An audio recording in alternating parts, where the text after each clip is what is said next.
Okay. Hi, everyone. Thank you for giving me a chance to give a talk. Okay, let me start. What is it?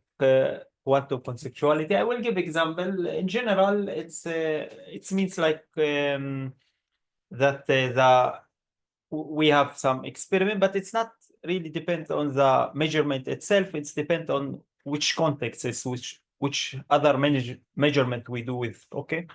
This is, but we can, okay, this is even the sentence I got from ChatGPT. It's okay, we can see example. I know. Okay, so let's see here an example. If we have some system, we do some 3 experiment in physics. Okay, think about some experiment. We do 3, but we don't know what's going on. We know there is outcome. There is 2 results for every experiment. Okay, we do them together, and there is 2 results for every experiment. For some reason, we can measure only 2 of them. Like I can choose, for example, A and B, and know what is I do 3 of them together, but I can only choose A and B and know the result. 0, 1, for example, the result. 0 for A, 1 for B, or 1, 1, or something like this. Or I can choose B, C. So, okay, so we have this like that we can't measure all of them together. But the good thing that we can repeat these things as much as we want. Okay, we can repeat.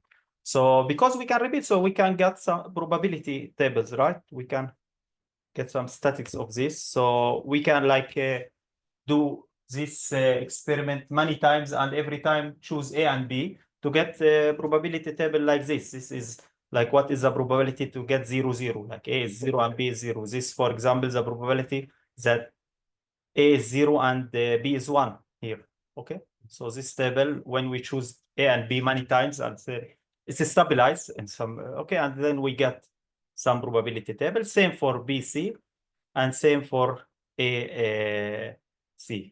Actually, this is related because from this table we can get a table for A, right? By summing this to, I know what is the probability for A to be 0, and by summing this I can get the probability for A to be 1. So I get the table for A, but I can also get a table for A from here. So usually in this kind of experiment, it's the same. It's give me the same. This is called non-signaling, people called it. So this is why we call these tables joint probability distributions, because we have this equation, exactly what I said, like it's related here. If I sum this 2, is the same as this 2, because both give me the probability for A to be 0.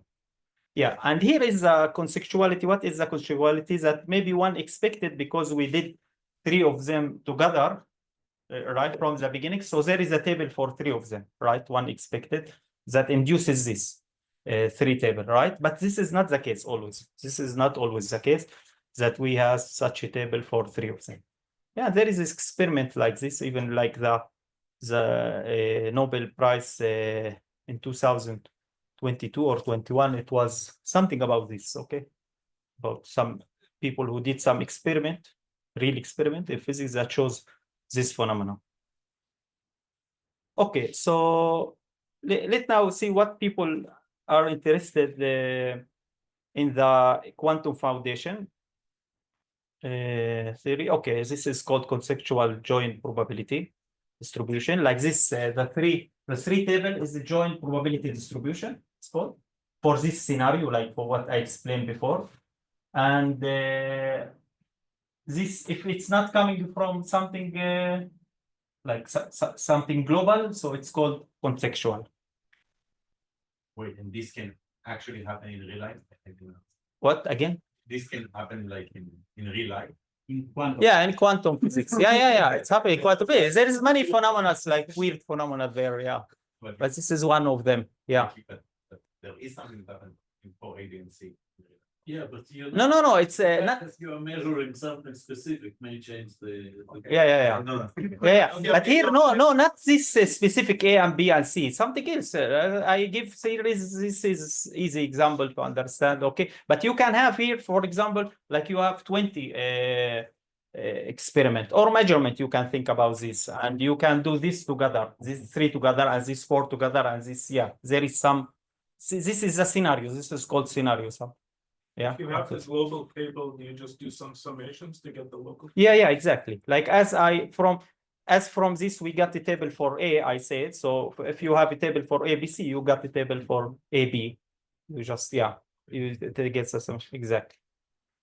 Okay.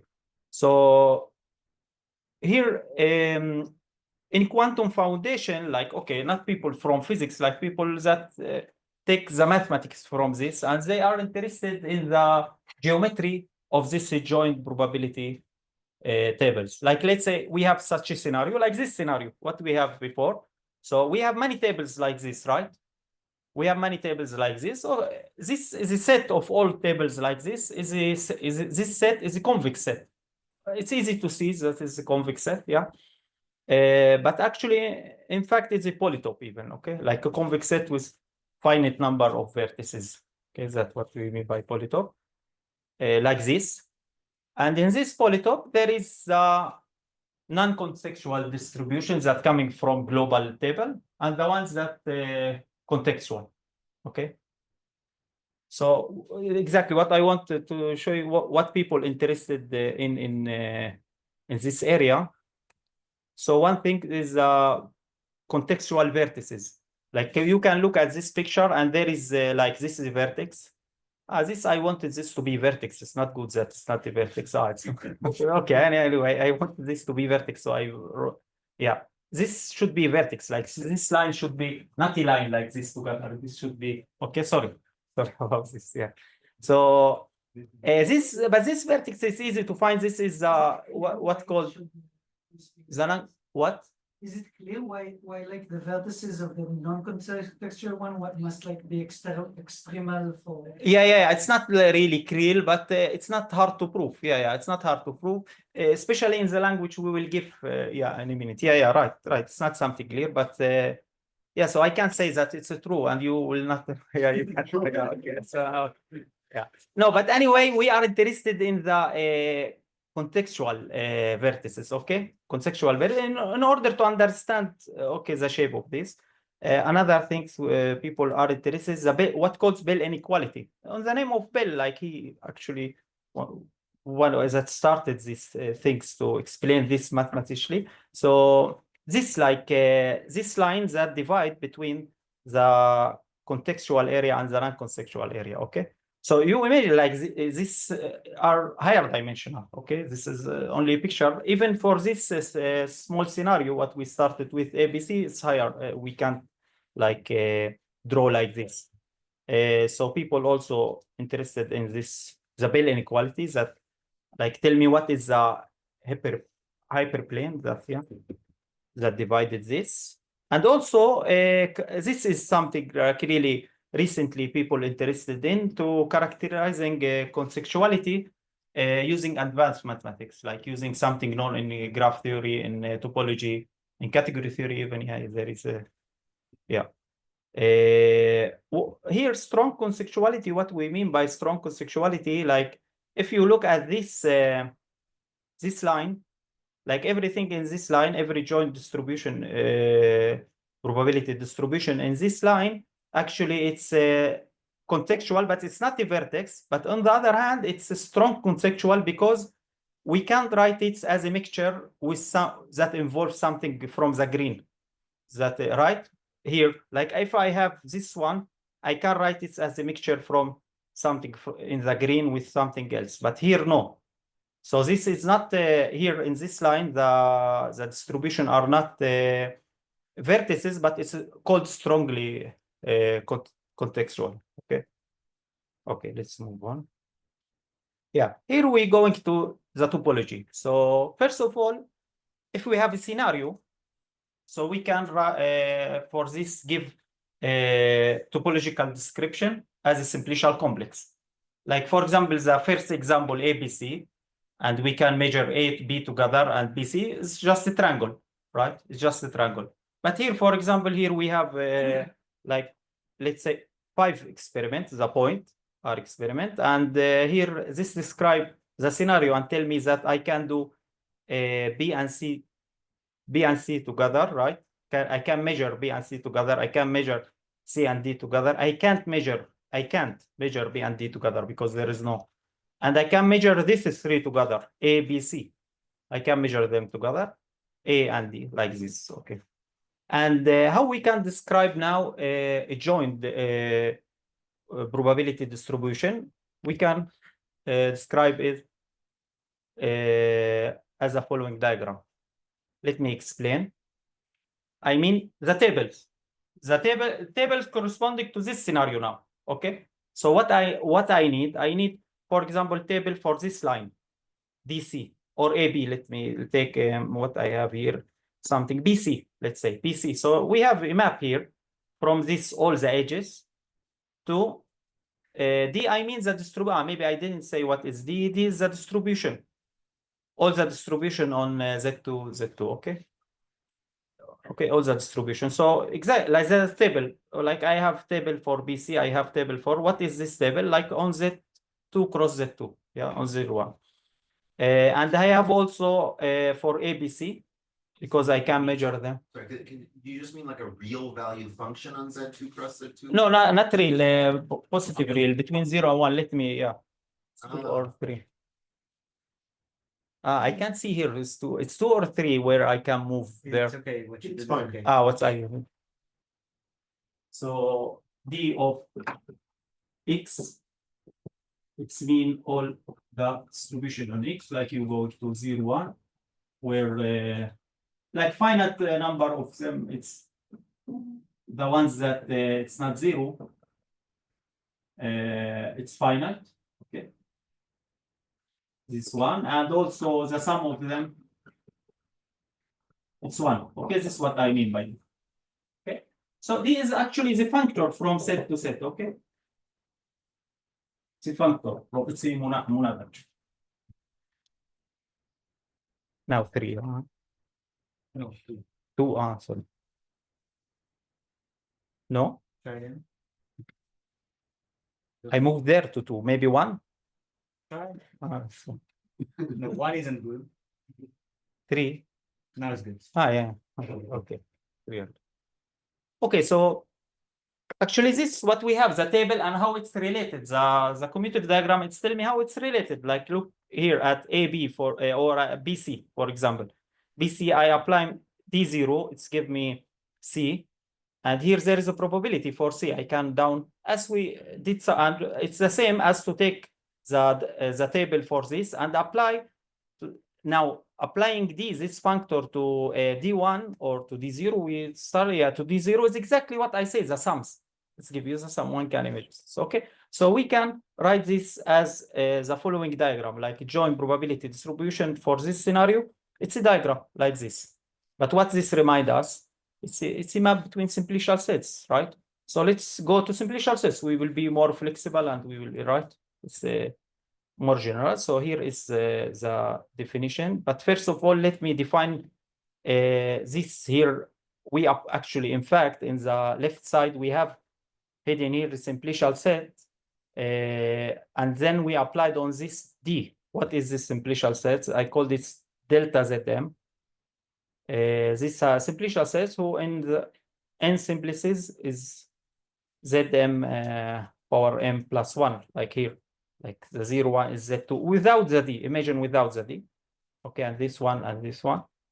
It's like this. And we got the like the faces and the degeneracy by deleting and repeating. Okay, we don't have the degeneracy now, but we added this, okay, in order to be in the theory. And then we apply on this D, and we will get simplicial set when we apply this, even simplicial set where everything is convex, even free convex set. And here is the definition of simplicial distribution. So a simplicial distribution is just a simplicial map from X, which is X is mean like the scenario, it's called the measurement scenario, because it's tell me who I can measure with who, right? Like how I can measure, and this represents the outcome space. Now it's a space, like it's a simplicial set, delta Zm, that represents the M represent how many outcome. every experiment now. Okay. So this is actually generalization of the tables, right? For joint probability distribution, this definition. Okay. And now the same fact we can here that Simplicial for Simplicial says this is a convex set. Because this is a convex actually, then this is a convex. And if X is finally generated, then it's a polytope. Okay. And by this actually language, it's easy to prove that this is a vertex. What you have the ones for the non-contextual, yeah, is deterministic. We will talk about this maybe later a little bit. Yeah. So now I want to show you how we can use after moving to this language. Of course, we have now like more something that's not coming from physics, like many examples that we can choose X and we can choose like X to be only one circle like this, that not representing any experiment coming from any scenario, real scenario. But it's really helpful to deal with the problems that we say, the vertices, the Bell inequality, and things like this. So let me start with some methods like we can do. So first of all, the collapsing method. Like if we have this, I call this collapsing maps. Okay, like this, I collapse this edge. Here I collapse this edge and I collapse this triangle. Okay. So if we have a collapsing map like this between the measurement spaces, okay, I have collapsing map. Then of course it's induce this map. Okay. Between this, like this is the set of all the simplicial distribution, and this is the set of all the simplicial distribution. Is inclusion, and this convex is easy to prove. But here is the fact about this this kind of maps that coming from collapsing map. It's not always from every map it's happened, but from this kind of map, what happens that it's preserve contextuality and preserve vertices. Okay. So one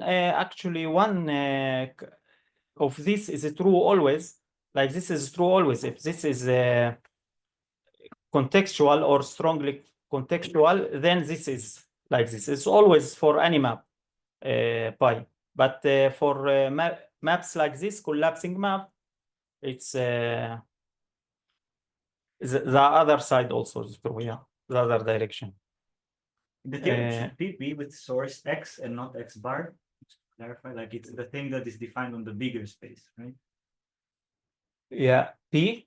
P should So have is source this X and not X bar, I think, right? Because no, it's a small space. No, goes from no, like yeah, it's inclusion. now I understand. Look, inclusion, like here is the convex set and here is the polytope and polytope, but not always polytope and polytope send every vertex to vertex, right? Sometimes the vertex inside. But here, if pi coming from such a collapsing map, then it's true. Yeah, and also it's a preserve this contextuality property. Okay, so here is an application for this. If we have directed graph, then we can collapse like this. Like here is this directed graph. We can collapse like this. Like it's give me about how many generated in the fundamental group. All right, we can take like here's a spanning tree and then to divide by it. Right, we can do this. And here, this it's not coming from physics. Something from no one can imagine because it's what is this like? It's have one measurement, one like experiment, let's say, or one measurement, and this is the context. This is itself. This is with itself. Like it's not like, but in simplicial sense, we can do this. Yeah, we can, and this helps us to find the vertices. So here is the proposition, like using the theorem I said before, because every vertex going to vertex. So this one, it's easy to understand the geometry of this, and every vertex going to vertex. Then we can find this number of vertices, like if I have a graph, a directed graph, any graph actually, but I want this to be simplicial set, so I said the directed graph. So if so n is the number of point there, the number of zero simply say n, and m here is the outcome. Then we have at least this number of contextual vertices. Of course, we have more, like much more, but this is a big number. Here I mean This I mean the generator of this, not the generator of the fundamental group. Okay, the number of the generator. Sorry, the number of the generator of fundamental groups. Yeah. So what does it mean contextual in this context? In this when we move to this language, higher language. Actually, yeah, I didn't say this, but you can actually find the map. Okay, let me write there. Yeah. Like even it's easier here to say this. Like you have this map. You can see here, right? I move in. You have this map XY to this.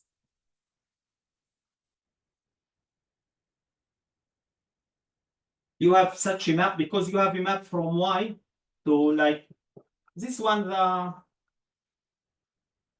the unit of this monad. Okay, the unit of this monad delta, like delta is deterministic. Everything is 1 and 0, and then you have this map, right? Right, and then you can move from this also to apply the delta on all as a set, like delta of all of this.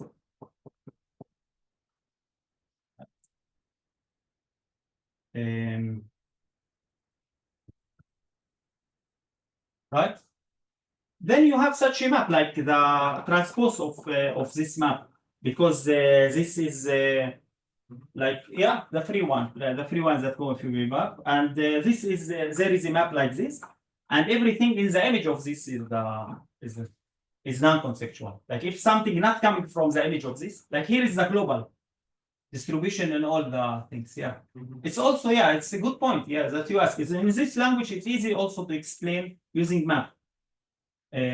What is so if something in the image of this map, then it's non-contextual. If something not in the image, not coming from global, so it's contextual. Yeah, and here also for you now you can see now it's easy to see why like every vertex, because the deterministic vertices, what we say, it's coming from here.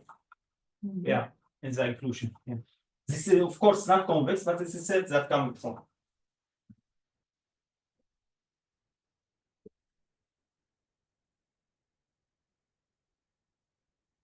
Okay, we say this and we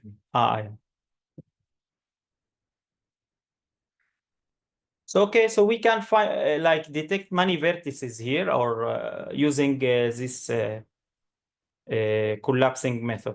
Yeah. Now another thing related to homotopy. Now, the thing that what we did actually in this language, we give the measurements, how it's the measurement, which measurement we can, which experiment we can measure with other. We say it's the measurement space, right? But we also, instead of being outcome M, like M number of outcome, we now use a space delta ZM, right? Delta ZM. But this space also have some property. So actually, in fact, this space is the path space of the nerve of Zm. Like I mean the path space with some fixed endpoint. Okay, like this is null homotopic space. Okay, this is exactly the path space. So in fact, like some map to the nerve of Zm is null homotopic if we can extend it to this one. Yeah, there is a map from here to here. Like it's the dual of the cone. The path space. So this is a places rule. From this, one can prove the following proposition. If we have some simplicial distribution, and if we can find subspace of this, such that if we down to the nerve, this will be deterministic. You know what deterministic actually is something that coming through the delta, the unit, it's something that's like table. If you think about table, it's 1 and 0 in the table, only 1 and 0. Okay, it's something deterministic. If we can find something like this that comes from some such phi, such that this phi is not null homotopic, then it's mean that this phi is strongly contextual. Okay, it's not obvious. It's easy to prove, but this is true. So it's related. Like we can detect strongly a strong contextuality using null homotopic. Okay, if this is null homotopic, then we can build something strongly contextual. Yeah. So what about the other direction? Like it says that true, it's not true always. That, like what I mean, like is every strongly contextual distribution, simplicial distribution coming from something like this, it's have such a not null homotopic phi? No, it's not true. There is another reason for this phenomena of strong contextuality. But at least for this case, where X is one-dimensional, like it's mean like we have many experiment and we can do graph, like directed graph, and we can do, which is an important case, by the way, for in the physical, it's important, like many examples coming from this, like included in this case, and two outcomes. If we have only two outcomes, then it's a true. Like the other direction, it's also true. Not only the, okay, it's if and only if. Yeah, here we can say like this is a circle, because it's need to be circle in order to be not null homotopic here, right? Okay, sorry. Okay, so this is here characterization of the strong contextuality in this case using homotopy theory. And maybe the last thing I want to talk about is how to find Bell inequalities. Yeah, how to find Bell inequality. Before this, like Bell inequality, there is a proof for Bell inequality, but is also the vertices. It's found using computer, like using algorithm. They try to find better algorithm and then using this to compute this. But there is some nice proof for Bell inequalities. But here we can use the topology. Actually, there is the extension lemma. What is the extension lemma? It's like if we find a larger for, okay, maybe let me explain there. It's two.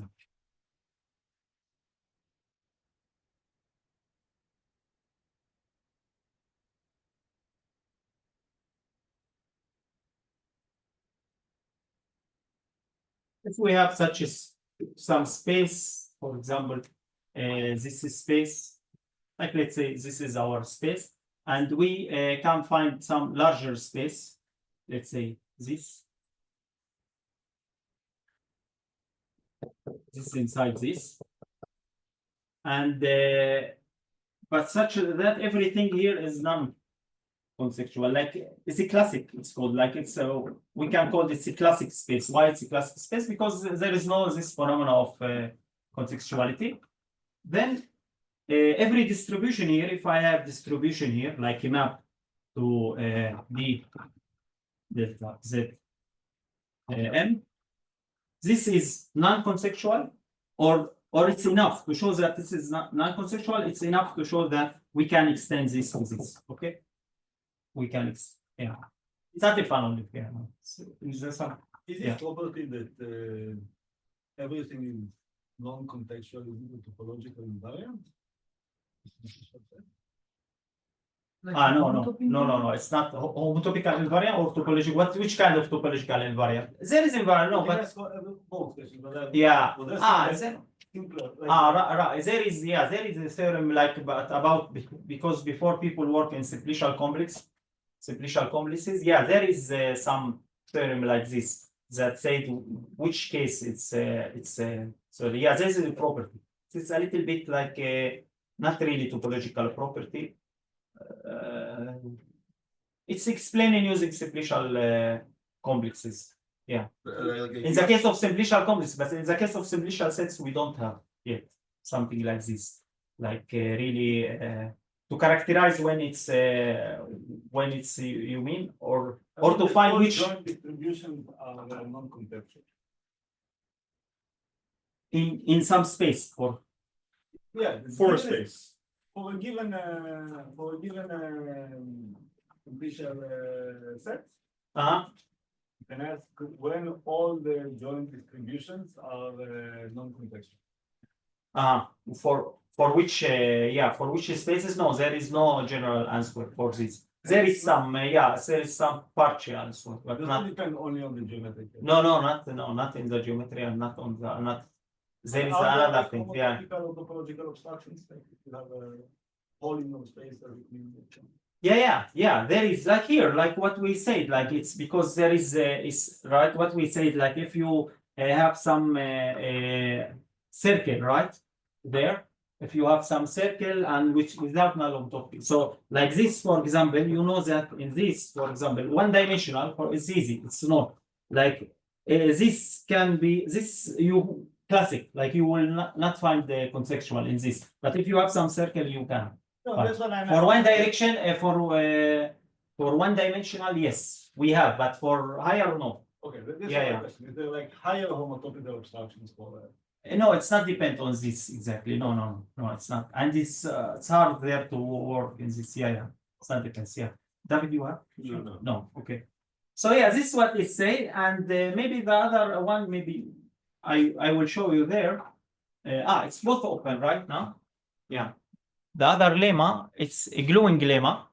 The gluing lemma said how we can find like this. Okay, we know that what I said, like if we can find something that included this, but classic, then it's enough to show that for some simplicial distribution or joint probability, it's enough to show in order to show that it's non-contextual, to show that it's extend to this. We can extend to this. It is enough, and it's good to find Bell inequalities because it's related somehow to the number, and it can help to find Bell inequalities. And but how to find such things like this? So if we gluing, this is the gluing lemma. So gluing lemma said if we have x and x1 and x2, let's say, and if we glue this through simplex, this one through this, then if it's a classic and this is classic, so this will be classic.